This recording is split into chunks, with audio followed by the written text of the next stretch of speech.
Hello everybody. So my name's Leo Hubbard. I'm the Technical Product Manager at SOE, the Society of Operations Engineers, and I'm joined today with Nick Elliott, our Chair of the Institute of Road Transport Engineers Professional Sector Council. Nick, would you like to introduce yourself? Thank you, Leo. Thank you for inviting me today. I'm Nick Elliott. I'm the Chair of the Institute of Road Transport Engineers Professional Sector Council. I spent a lifetime working in the industry, joining as an apprentice many decades ago and rising to a senior management role looking after transport fleets for the construction materials supply sector.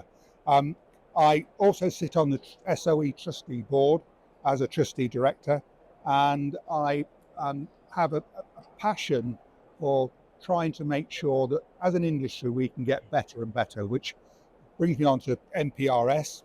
I was asked a couple of years ago if there was any interest within the IRTE to help industry, our operators most importantly, to choose the right facilities to repair and maintain their vehicles. And industry was keen for this to occur because they could see there was a gap between what was available and whether people could actually see what was good and what wasn't so good. So MPRS came along. We had a number of names along the way, but MPRS is what we finally settled on. And we set up a steering group. And this is probably critical for MPRS, that it's actually been created by the industry, for the industry, and it's backed by the regulators. So the traffic commissioners, 2 traffic commissioners sit on our steering group, and they help us stay in line with what the regulators require, along with what the industry requires for itself as well.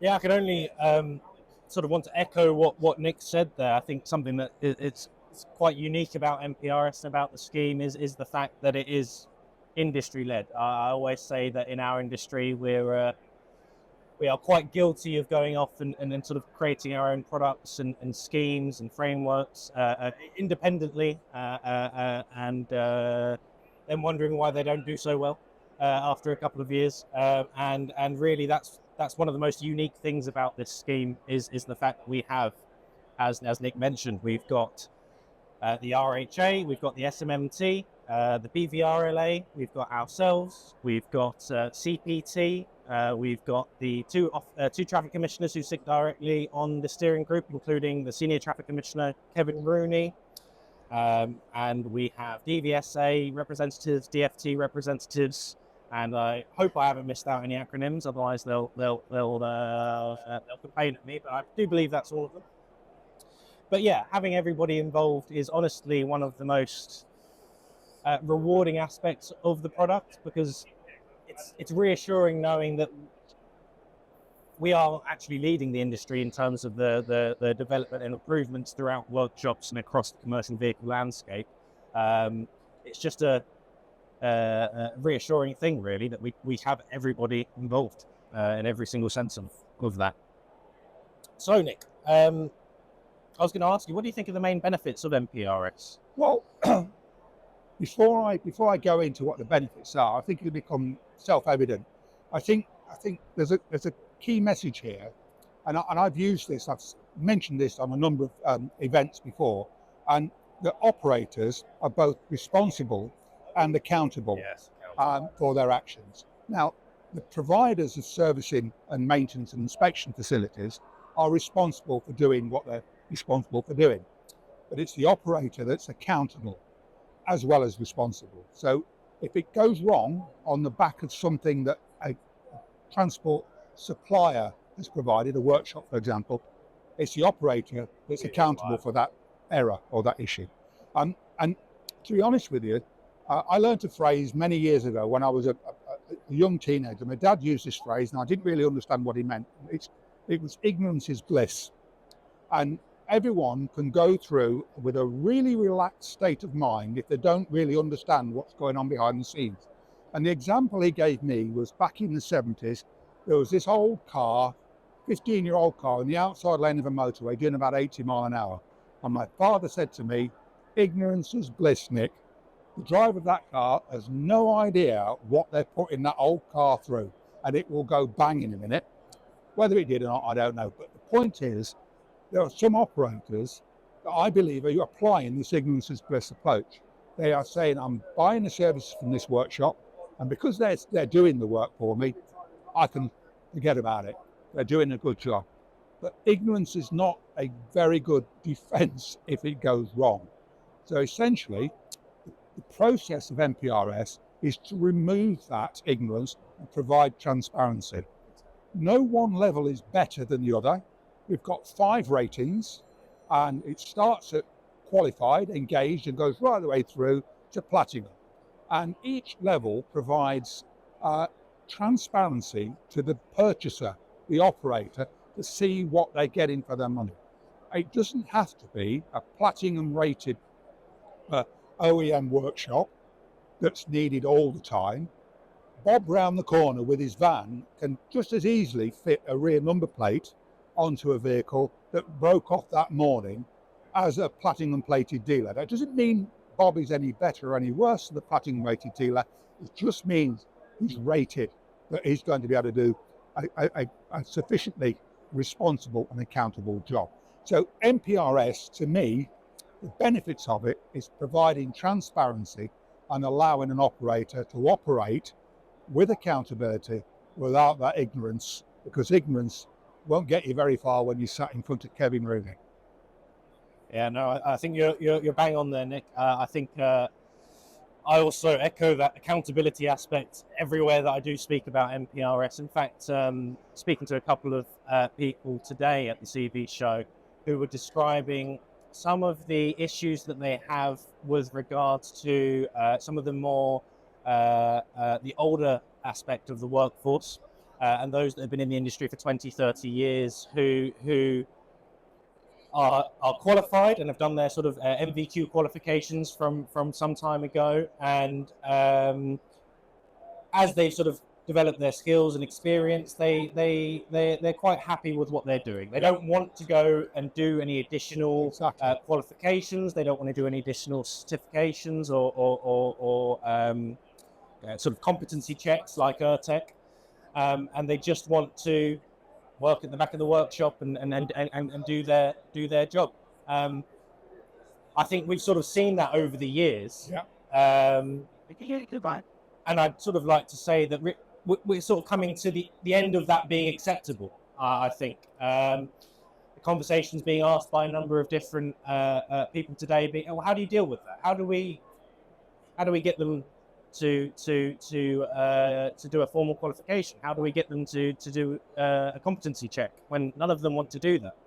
This sort of balance between keeping the sort of older aspect of the workforce and the experience that comes with it, whilst also balancing it with that issue that you have of, oh, they don't actually want to do that check, right? I think something unique about MPRS is that we try to strike a fine line there with regards to recognising grandfather rights and still having that requirement be satisfied through employee history and evidence that comes from things like that, whilst also balancing it with the requirement that if they do want the higher levels, if you are looking at sort of gold and platinum, they have to have that extra competency check. We know that they don't like doing it. Well, I'll be honest with you, Leo, just to sort of expand on that. Yeah. There are 5 different ratings, and we need to accommodate what our industry is providing. Yes, very so we have, at the one end, we have guys which are perfectly competent and may not have qualifications, but they have the experience and the knowledge to be able to do a good job. Right the way, an excellent job to be fair, right the way through to the platinum rated guys who need the specialist equipment and need to have really in-depth knowledge, product knowledge, to be able to fault find and resolve issues. But it doesn't, not every truck breaks down with an ECU failure. Sometimes they break down because a bolt's come loose or a window's cracked. You don't necessarily need 50 years of super duper training to change a bulb. but you might need quite a bit of training to understand and diagnose serious faults. So the key thing here is striking the balance and making sure we don't throw the baby out with the bathwater, that we encourage everybody to be involved in this. And we've got the first two ratings, which are engaged and competent, which is qualified and bronze. They're self-assessed. Yeah. So it's a desktop exercise. The organisation themselves can sit down, check themselves online on the MPRS.org.uk website, and they can assess themselves and effectively submit their findings and essentially come out with a rating. The top three ratings, which are silver, gold, and platinum, they need an external audit. Someone needs to come along and check them. But each time the bar raises, so you've got to have additional levels of equipment and additional levels of training and evidence to support that. So it's an ever increasing process, but it allows us, as Leo said earlier, to make sure that we keep everybody in our industry providing what our industry needs. And as I say, Bob round the corner can put a number plate back on at the end of the day, doesn't need to go to a platinum rated workshop for that sort of stuff. So it's not one size fits all. Yeah, you're quite right. Sort of adding on to that, Nick. I know, like you said, the obviously, the OEMs and the trial, some of the companies that were involved in the initial trial process with MPRS, companies like DAF and Daimler, who helped frame what the product is now, to test out some of the different requirements. Whilst that is at the higher end of the scheme, exactly as you said, and how obviously the OEMs are keen to be the industry leaders, exactly as you said, Nick, that self-audit, those two levels at self-audit, qualified and bronze, they're made to be as approachable as possible at that level. The intention is that even if you've never had a quality assurance framework or a training, a training framework outline or a CPD framework in place at your business, we can sort of help you do that, help you develop. As you know, you can join on as qualified without that sort of need, and you can start developing the documentation, the processes, the frameworks to enable you to climb up that ladder and develop the scheme. Even though it's worth, again, mentioning, Nick, that's not a requirement. If you are Steve in the garage around the corner, you do not need to be platinum. You can be perfectly happy just being on the scheme. It's just about recognizing that you're engaged with industry and obviously trying to raise standards as a whole. I think just to add on to that, if you look at this from a compliance point of view, operator license compliance point of view, if, heaven forbid, your organisation's called before a public inquiry over a maintenance-related issue to do with one of your vehicles or all of your vehicles for that matter, if you suggest to the panel that's reviewing you, the traffic commissioner, that you trusted this supplier with your operator license to do it right for you, it's not quite the same answer when you say, I actually look for their rating, the MPRS rating, and I assess them and their ability to provide me with the service I wanted. And I could see what each level was going to provide, and I chose based on that information that provider had given to me via the MPRS rating. Now that sounds as if you provided your own due diligence. And to my mind, a traffic commissioner would be hard pressed to ignore that. Yeah. Just saying, oh, I've just trusted it to that company down the road, that's not quite the same as saying I've reviewed it, I've checked it, and they are fit for my business, and that's what I want. And that's what traffic commissioners are looking for. They're looking for proactive organisations that look forward to try and mitigate any issues that may come along. And understanding what your provider is providing for you is crucial in that. Again, ignorance is bliss. It isn't really. It's just a heightened state of mind just because you don't know anything about it. And that's not really good for operator license compliance. Yeah, hang on there, Nick, honestly. I think the TCs. I think you're absolutely right there. When it comes to the PIs, it's honestly going to be interesting to see the first sort of scenario where MPRS is involved in there. But I'm sure that's not far off, and that's going to come very, very soon. Given our conversations with Kevin and Miles.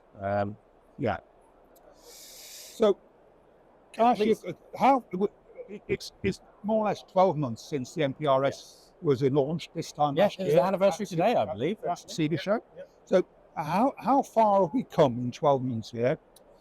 Well, it's been really good to see. We've actually had engagement from all of the OEMs for the scheme. Obviously, as I mentioned earlier, DAF and Daimler were part of the trial period, so they're obviously all on the scheme. I know Volvo. Volvo, Renault, Scania, Beko. We're all engaged with to get them onto the scheme. It's genuinely very exciting. I don't think we'd be able to have that drive without the support of industry. Being able to get every single OEM involved, it allows us to look at the bigger picture and look at it from a more strategic point of view in terms of how can we develop this scheme in line with what the OEMs are planning, what they've got in their pipeline over the coming years in terms of training, staff competency, facilities development for zero emissions vehicles and the likes.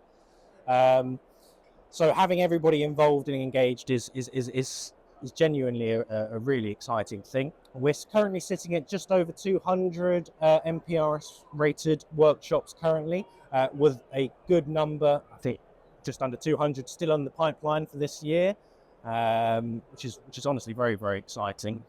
And how are we doing with qualified and bronze and silver? Yeah, qualified bronze and silver, obviously we've got slightly less of them initially. However, what we sort of expected, that was sort of what we expected. We until we've got the engagement of industry, the engagement of the OEMs, the sort of, I suppose you could say, confirmation from industry that this is a scheme worth engaging with.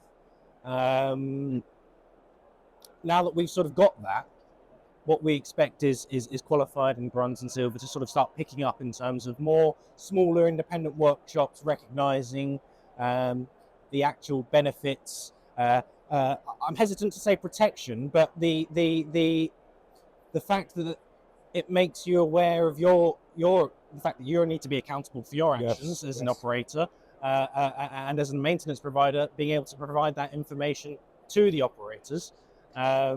What we expect is that will expand quite significantly throughout this year.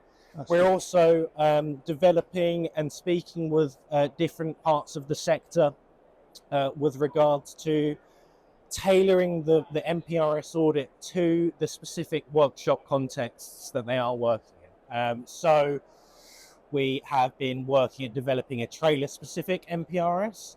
It's not. This is what's coming next. Yeah, it's coming next. Exactly. Okay. Sorry, forgive me. I don't know if I've gone past the question remit.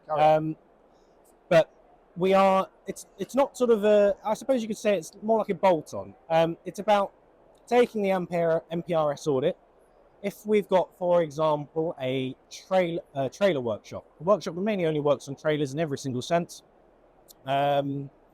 We will tailor the audit in a way that recognizes that there are different requirements in that workshop from a competency point of view and from a facilities point of view. As long as we can outline that, we can recognize that, we want to be able to recognize that. We really do. And as we develop the scheme, the likelihood is we're looking at different aspects of the industry. We'll probably look at the PSV side, the bus and coach side, and work with various stakeholders and customers to develop the scheme in a way where we can recognize the extra work that's being done by the the bus and coach companies in terms who are investing in staff competence, or if there's any unique facilities that exist for these workshops that could be recognized and talked about, really, and try to see if we can spread that across the industry and just pass those ever-increasing standards along. Okay. But that's a lot of what we've got coming up. Okay, well, yes. that's good, sister. So, on a practical level, how can you get involved? How can you start the journey to become MPRS rated? So, depending on the level that you're looking for, we do have a quiz on the MPRS website at mprs.org.uk. What does that quiz do? And that quiz helps, if you answer that quiz honestly, as a workshop manager or training provider, you should be able to get a good idea of what level you'd be sitting at currently. So that would be a good gap analysis.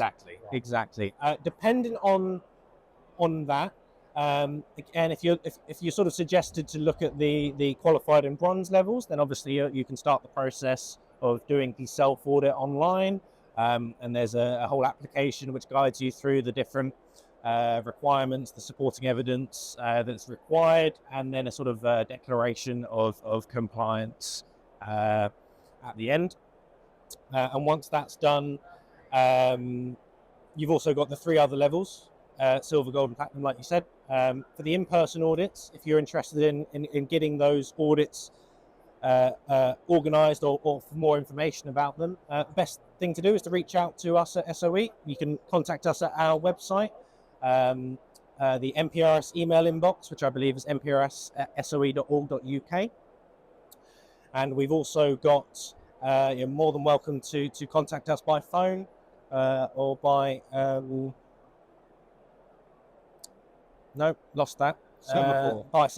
By semaphore signals. Flags. Or smoke signals, we accept.